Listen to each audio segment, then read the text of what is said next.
स्वागत है दोस्तों हमारे इस YouTube channel Satish Chauhan study point में। तो दोस्तों इसके पहले वीडियो में हमने अलंकार के बारे में बताया था।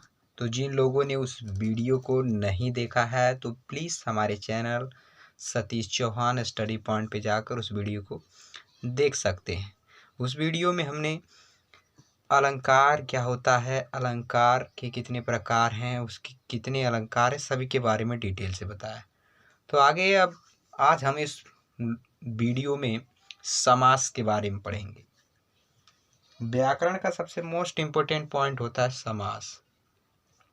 समास क्या होता है इसके बारे में हम लोग देख रहे हैं, ठीक है। तो देखिए समास, इसकी परिभाषा क्या है कि दो या दो से अधिक शब्दों के परस्पर संयोग से बनने वाले स्वतंत्र शब्द को समास कहते हैं।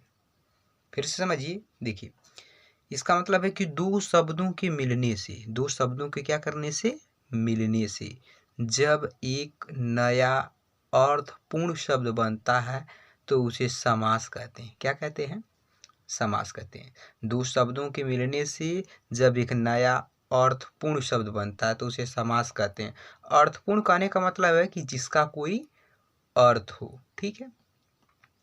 समास के अंतर्गत एक पॉइंट और पढ़ेंगे, समास विग्रह। क्या पढ़ेंगे हम लोग? समास विग्रह, उसे भी समझिए। देखिए समास विग्रह क्या होता है कि किसी भी अर्थपूर्ण शब्द को, किसी भी अर्थपूर्ण शब्द को दो अलग अलग भागों में बांटने की क्रिया को, दो अलग अलग भागों में बांटने की क्रिया को समास विग्रह कहते हैं। तो ये रहा समास और समास विग्रह। अब समास 6 प्रकार के होते हैं, सभी के बारे में डिटेल से हम लोग देखेंगे।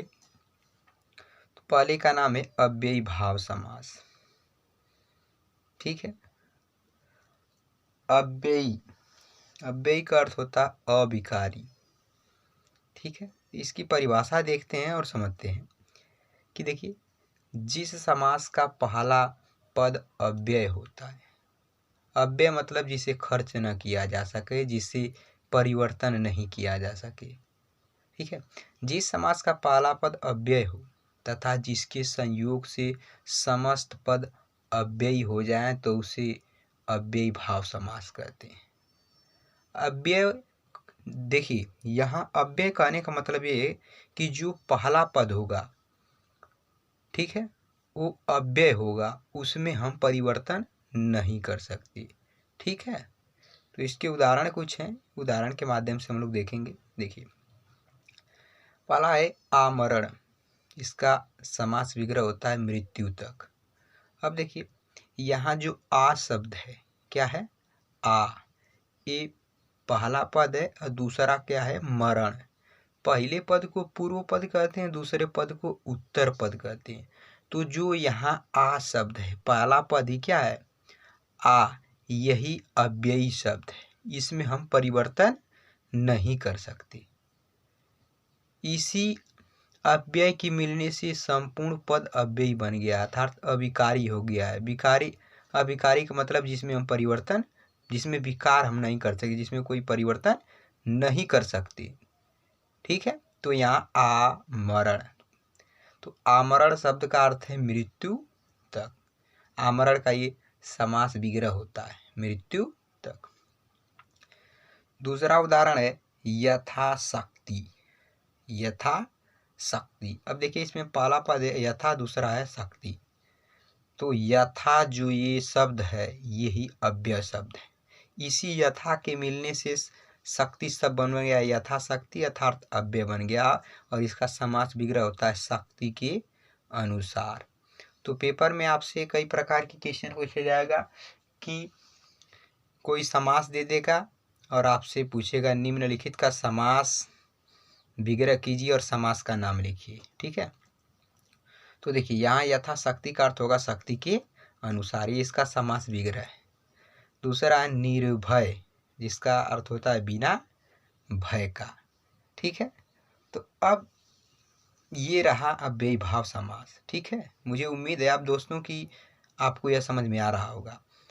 देखिए यहाँ आपको सिर्फ इतना ही देना कि पहला पद अव्यय होगा। इसके कुछ और उदाहरण जैसे प्रतिमास, हर मास, प्रत्येक, हर एक, निसंदेह, बिना संदेह का, भरपेट, पेट भर, ये प्रमुख उदाहरण है। ठीक है, तो अब आपको एक मोस्ट इम्पोर्टेंट पॉइंट बताने जा रहे हैं जिसके माध्यम से आप पता कर पाएंगे कि किसी भी शब्द में अव्ययी भाव समास है कि नहीं। ये तो उदाहरण है, अब उसको एक पॉइंट है, इसे आप समझिए। ठीक है, आगे देखते हैं। तो देखिए वो पॉइंट है कि यदि किसी शब्द के प्रारंभ में आ हो, निर हो, भर हो, प्रति हो, यथा हो तथा कदा हो शब्द हो तो वहाँ अव्ययी भाव समास होता है। अब आपको समझने वाली बात है कि ये आ, निर, भर, प्रति, यथा तथा कदा यही सब क्या हैं? अव्यय शब्द हैं, और यही किसी शब्द के पहले जुड़े रहते हैं तो वहाँ अव्ययी भाव समास रहता है। ठीक है दोस्तों, अगला दूसरा समास देखते हैं।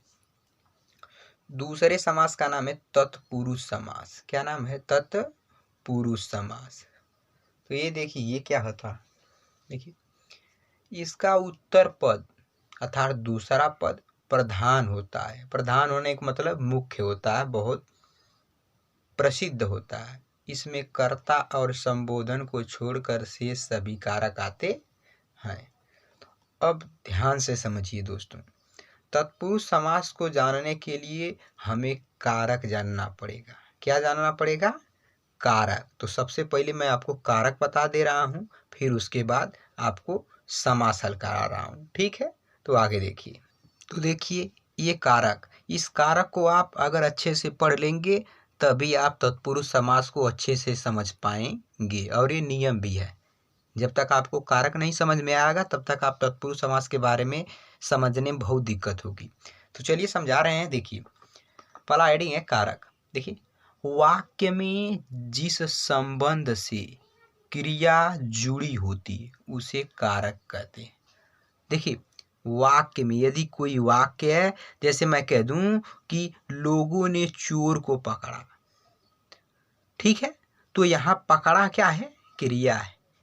पकड़ा, किसको पकड़ा? किसने पकड़ा? लोगों ने। किसको पकड़ा? चोर को। ठीक है, तो आप यहाँ समझिए कि जिससे कर्ता का संबंध रहता है, अर्थात कर्ता का जिस क्रिया से संबंध होता है, जिसके माध्यम से होता है, उसे कारक कहते हैं। ठीक है, तो अब देखिए अब हम इसमें पढ़ेंगे कारक 8 होते हैं, उनके चिन्ह, पहचान और विभक्ति।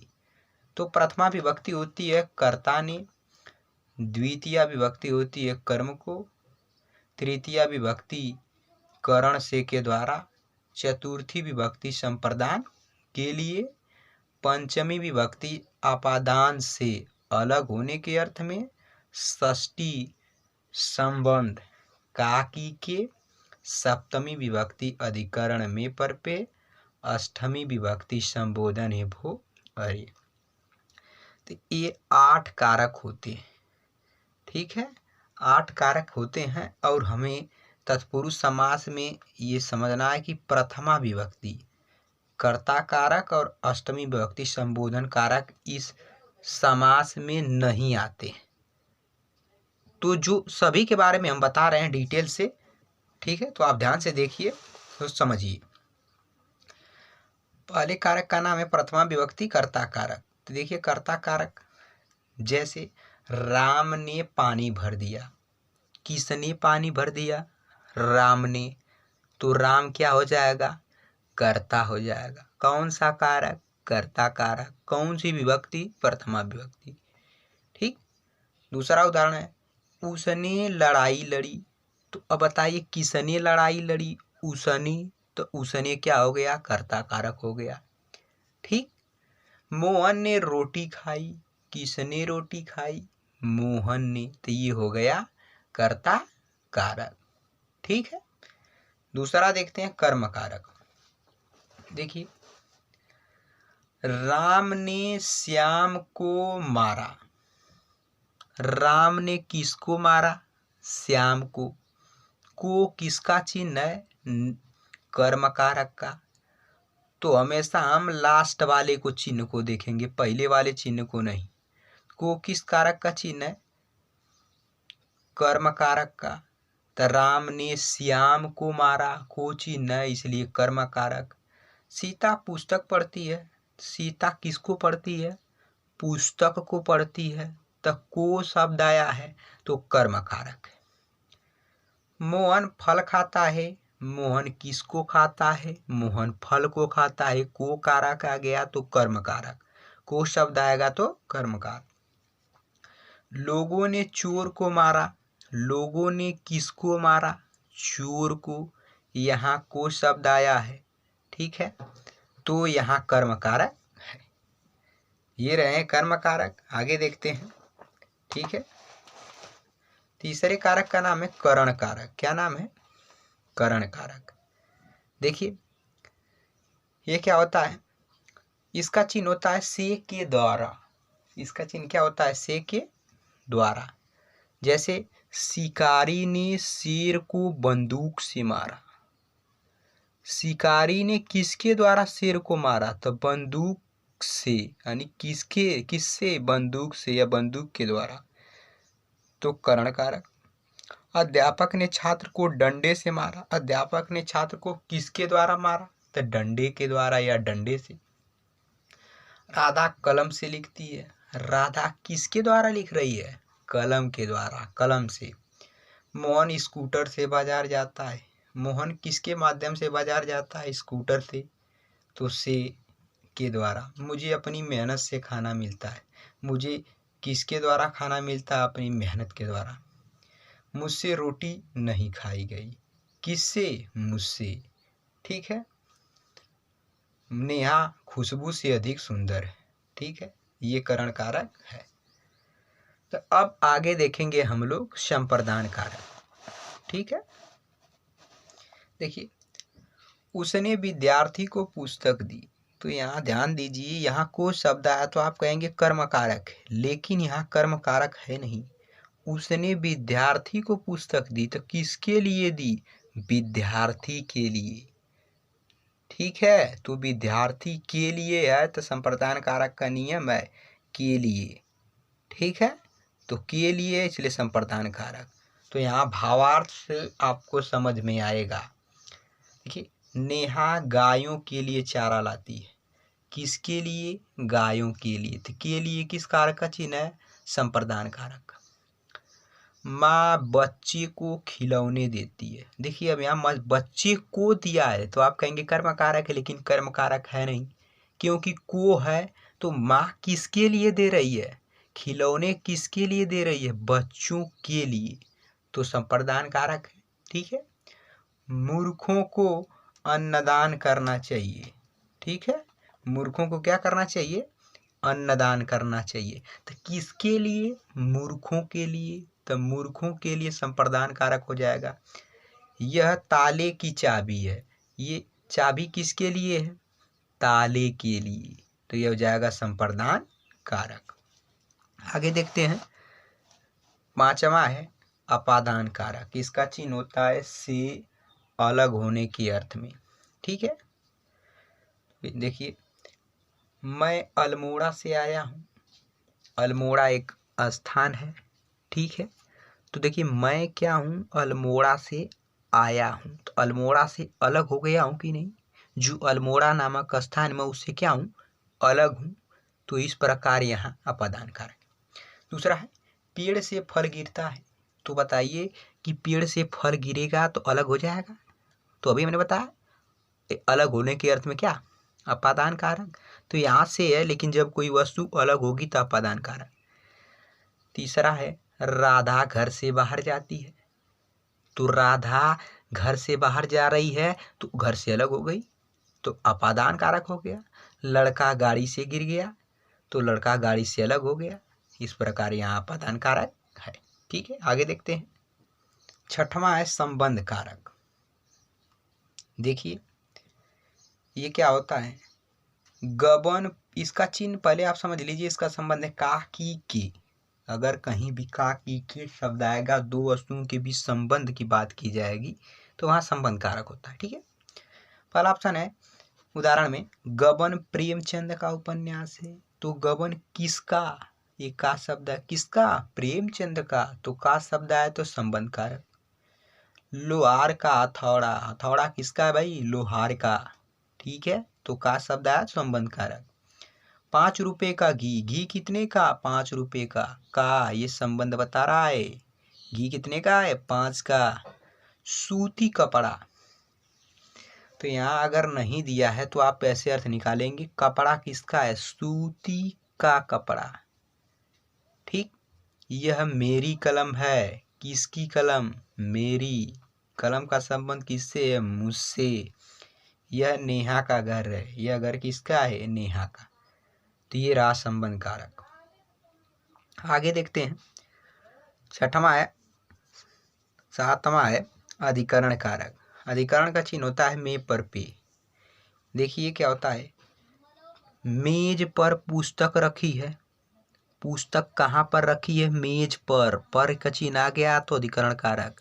राधा घर में है, में आ गया अधिकरण कारक। मैं 10 मिनट में आ रहा हूँ, कितने मिनट में, 10 मिनट में चिन्ह आया है तो मैं अधिकरण कारक। नाव तैरती है, तो बताइए नाव कहाँ तैरती है, पानी पर ही तैरेगी, तो पर चिन्ह आएगा तो अधिकरण कारक।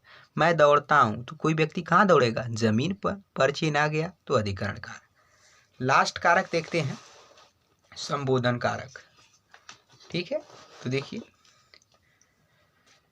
हे वीरों देश की रक्षा करो, हे वीरों, ये संबोधन का चिन्ह, हे वो अरे, तो यहाँ हे शब्द है कि हे वीरों देश की क्या करो, रक्षा करो, संबोधन दिया जा रहा है। दूसरा है अरे मूर्खों संभल जा, अरे मूर्ख संभल जा, तो यहाँ संबोधन किया है अरे। दूसरा ओ बच्चों खेलना बंद करो, तो यहाँ ओ बच्चों। संबोधन कारक में हमेशा ये विस्मयादि बोधक का चिन्ह छुपा रहता है। ठीक है, तो ये रहा संबोधन कारक। अब हमने सभी कारक के बारे में पढ़ लिया। अब इन्हीं कारक की मदद से हम तत्पुरुष समास आपको बता रहा हूँ। अगर ये आपको समझ में आ गया होगा तो अभी तत्पुरुष समास आसानी से समझेंगे। तो देखिए आगे, तो अब उदाहरण के माध्यम से हम देखेंगे। देखिए दिया सुख प्राप्त, तो इसका अर्थ होगा सुख को प्राप्त। क्या अर्थ होगा, सुख को प्राप्त। तो को कारक आया है, तो कौन सा समास, कर्म, लेकिन किस समास में पढ़ रहे हैं, तो तत्पुरुष, तो कर्म तत्पुरुष समास। इसी तरह दिनकर का क्या होगा, दिन को करने वाला, अर्थात दिन का उदय करने वाला, तो को कारक आया तो कर्म तत्पुरुष समास। इसी तरह वन गमन, वन माने जंगल, गमन माने जाना, वन को गमन, को चिन्ह है तो कर्म तत्पुरुष समास विग्रह होगा, वन का गमन। यश प्राप्त, यश को प्राप्त, यश को प्राप्त करने वाला तो कर्म तत्पुरुष समास। दूसरा है गगन चुंबी, गगन को चूमने वाला, यहाँ भी को कारक है इसीलिए कर्म तत्पुरुष समास। समास तत्पुरुष समास में 6 प्रकार के हैं। ठीक है, वो भी 6 कारक के आधार पर है। ठीक है, अगला दिया है भयाकुल, तो भय से व्याकुल। करण हस्तलिखित, हाथ के द्वारा लिखित, तो करण तत्पुरुष समास। तुलसी कृत, तुलसी के द्वारा कृत, के द्वारा आ गया तो करण तत्पुरुष समास। ठीक है, ठीक है, तो अब दिया है शोकाकुल, यानी शोक से व्याकुल, तो इसका हो जाएगा समास विग्रह शोक से व्याकुल। यानी देखिए किसके द्वारा, शोक के द्वारा, तो से के द्वारा किसका चिन्ह है, करण तत्पुरुष समास का। ठीक है, अगला शिवार्पण, शिव के लिए अर्पण, के लिए तो संप्रदान तत्पुरुष समास। आराम कुर्सी, आराम के लिए कुर्सी, तो के लिए है तो संप्रदान तत्पुरुष समास। सत्याग्रह, सत्य के लिए आग्रह। गुरु दक्षिणा, गुरु के लिए दक्षिणा। देशभक्ति, देश के लिए भक्ति। कृतकार्य, करने के लिए कार्य। युधिष्ठिर, युद्ध के लिए स्थिर, तो यहाँ के लिए है तो संप्रदान कारक है, इसलिए संप्रदान तत्पुरुष समास। तत्पुरुष में कौन है? संप्रदान तत्पुरुष समास। एक करण तत्पुरुष समास, एक कर्म तत्पुरुष समास। आगे देखते हैं, रोग मुक्त। तो रोग से मुक्त किससे अलग हो गया? यहाँ रोग से अलग की बात की गई है, तो अलग होगा तो अपादान। अपादान कारक तो कौन सा था? तो अपादान तत्पुरुष समास। दूसरा है पथ भ्रष्ट, यानी पथ से भ्रष्ट, रास्ते से अलग। तो अलग की बात करेगा जब कहीं से भी अलग होते हैं तो वहाँ अपादान तत्पुरुष समास होता है। अगला है पवन पुत्र। पवन का पुत्र, समास विग्रह क्या होगा? पवन का पुत्र। तो का किस कारक का चिन्ह है? संबंध, इसलिए संबंध तत्पुरुष समास। अगला प्रेम सागर, इसका हो जाएगा समास विग्रह प्रेम का सागर।